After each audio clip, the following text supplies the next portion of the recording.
Dapat saya sampaikan update penanganan peristiwa ledakan diduga bom atau mortir peninggalan Perang Dunia Kedua yang terjadi di Komplek Perumahan Nelayan Jalan Walter Monginsidi, Kelurahan Vandoy, Distrik Biak Kota, Kabupaten Biak Numfor yang terjadi pada hari Minggu 31 Mei 2026 sekitar pukul 14.45 waktu Indonesia Timur. Akibat dari ledakan menimbulkan korban jiwa sebanyak 5 orang atas nama Devlin Raubaba 41 tahun, Morris Raubaba 24 tahun, Carmila Ayurbaba 25 tahun, Israel Raubaba 7 tahun, dan Israel Raubaba 5 tahun.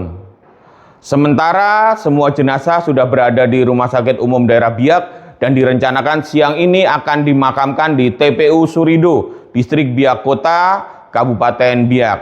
Dan 3 orang belum ditemukan, yaitu atas nama Julianus Raubaba 26 tahun, Lai Madura 45 tahun, dan Anis Marandov 27 tahun.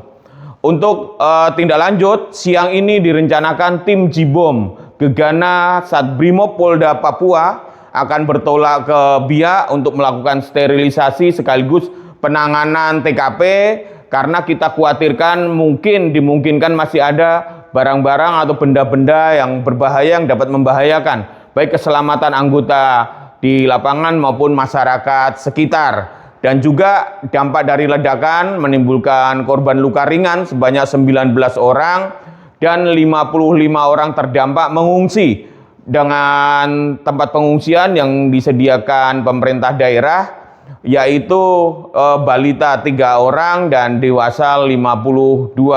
Fokus penanganan yang dilakukan Polda Papua dalam hal ini Polres Biak adalah mengamankan TKP dan lokasi sekitar TKP, sekaligus penanganan korban dan pencarian korban yang sementara belum ditemukan, dibantu berkoordinasi dengan instansi terkait baik pemerintah daerah, Basarnas, TNI Polri, dan komunitas nelayan. Sementara memang telah ditemukan beberapa bagian tubuh yang sementara sudah ada di kamar jenazah Rumah Sakit Umum Daerah Biak.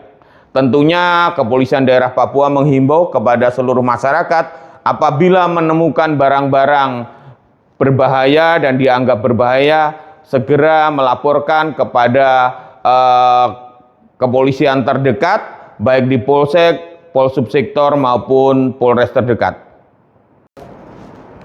Dampak dari ledakan juga menimbulkan kerugian material berupa rumah rusak parah 9 dengan keterangan 4 diantaranya hancur total dan 5 rusak berat, sekaligus 3 rusak ringan termasuk 1 tempat ibadah yaitu gereja. Konflik panas di Selat Hormuz belum juga mereda. Siapa sebenarnya yang menguasai nadi perdagangan dunia itu? Iran terus menempuh komunikasi dengan negara Oman sebagai negara yang juga berbatasan dengan Selat Hormuz. Lantas bagaimana dengan Amerika Serikat?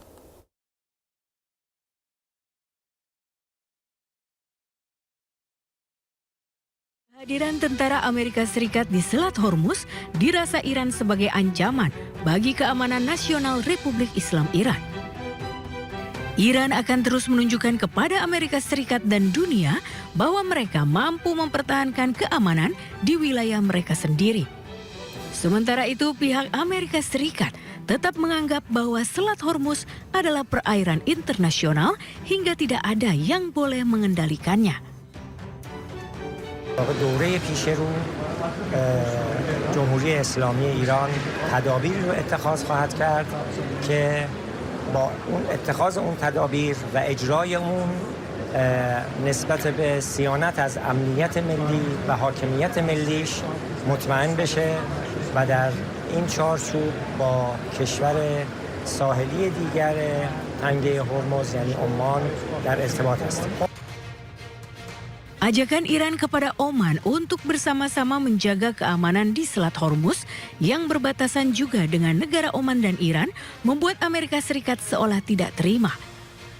AS tidak akan membiarkan Iran ataupun Oman mengendalikan Selat Hormuz. AS bahkan tak segan-segan akan meledakkan Oman jika Oman ikut campur menguasai Selat Hormuz.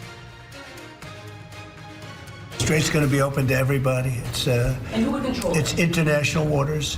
Nobody's going to control it. We're going to watch over it. We'll watch over it, but nobody's going to control it. That's part of the negotiation that we have. They would like to control it. Nobody's going to control it. It's international waters, and Oman will behave just like everybody else, so we'll have to blow them up.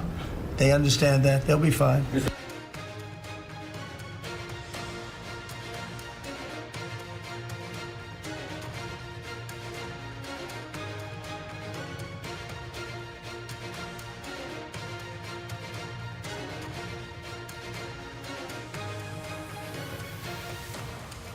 Para negosiator Amerika Serikat dan Iran sepakat memperpanjang gencatan senjata selama 60 hari. Namun Presiden Amerika Serikat Donald Trump dan pemimpin tertinggi Iran Mojtaba Khamenei belum memberikan persetujuan.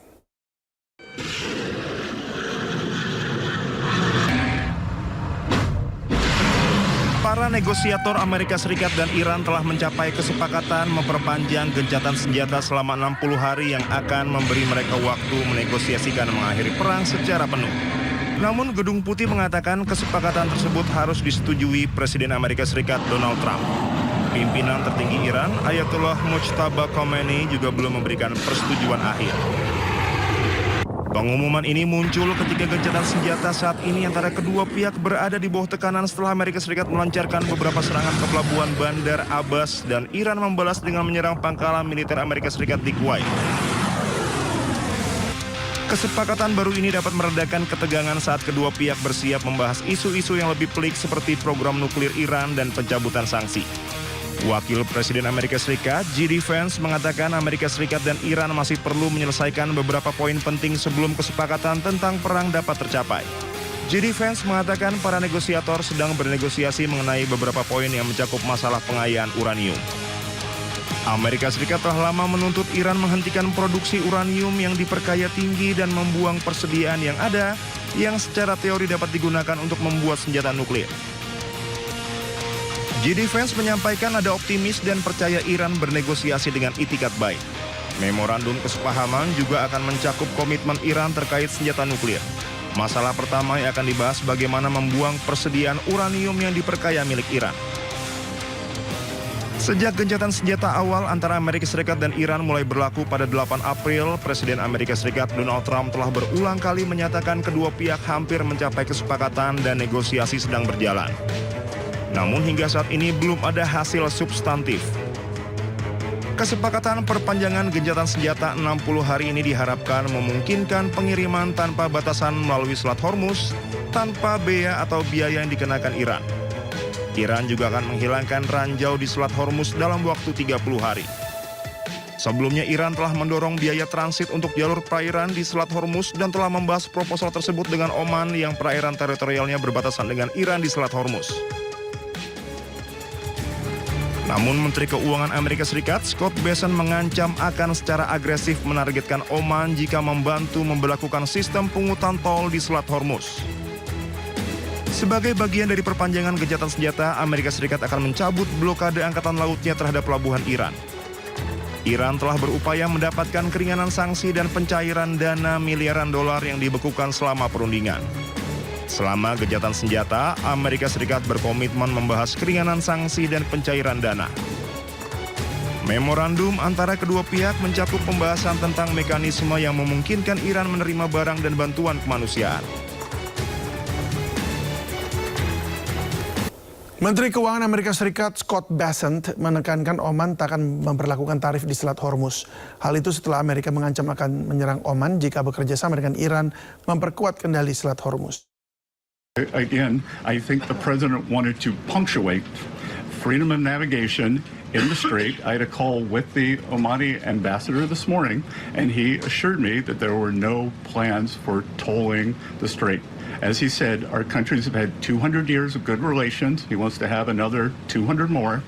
And I told him that this was a non-starter, and he did not want to risk either the Omani individuals or Omani financial institutions.